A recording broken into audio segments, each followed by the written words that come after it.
Working on cars. I grew up around it. I watched my dad paint cars in the driveway. I knew that I would always have a job in the automotive industry, whether it's slinging paint guns in a collision shop or working in a custom shop or having my own shop. I always had positive income with the industry. It gave back to me.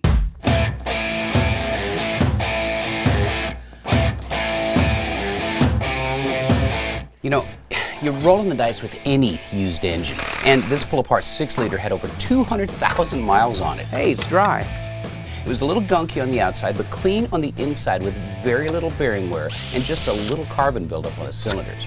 So I made the decision to spend a little bit of coin on it, to have it freshened up, bearing seals, so that there was zero surprises later on. You know, I'm not an engine guy, I'm a paint and body guy, so a bolt-on top end kit is perfect for somebody like me that is going to do basic engine putting back togethering in their own shop. And an LS engine is perfect for that. Combined with the Trick Flow top end kit, it's bolt together stuff, and it's hard to screw it up.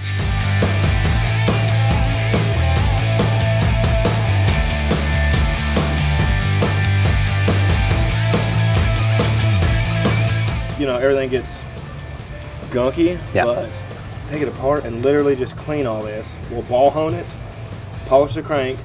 I'll wash and clean every bit of the piston, like all the crap out of the ring lands and all that, break them loose where they spin free. Put it back together. I got one over there that does exactly what I did for him. A little cam, some LS3 heads, and he'll be 500 horse. Yeah. I'll have the most problem. We took it up to Johnny B. Even though it's real simple stuff that has to be done, I don't have a ball hone. I don't have a hot tank, and that type of stuff saves so much time. It's worth a couple $100 to have that process done, bring it back here super clean, and just bolt it back together.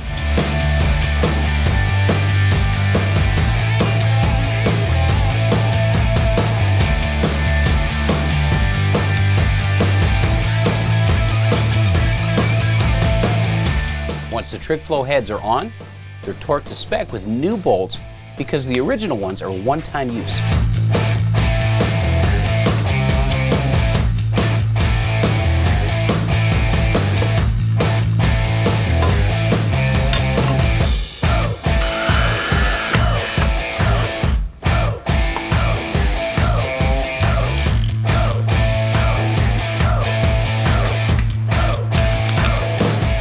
The reason I chose the Holley mid-mount system is because it's very simple. There's very few parts that can potentially be installed wrong.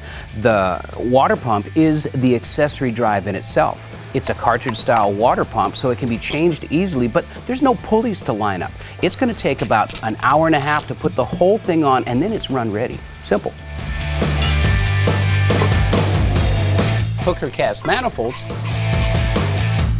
MSD coils, and the Atomic Air Force intake finish this engine off perfectly. I have to say I was a little bit disappointed that we can't go forced induction on this car. However, we're going to make the most of what we got, and part of that is letting it breathe deep. An engine's a big damn air pump, and we're going to let it pump in a lot of air. The MSD intake flows really well. It's a giant coffee can sized throttle body, and combined with the Hooker headers and the great breathing Trick Flow cylinder heads, this thing is going to pump as much air as possible and get us close to 600 horsepower, I think.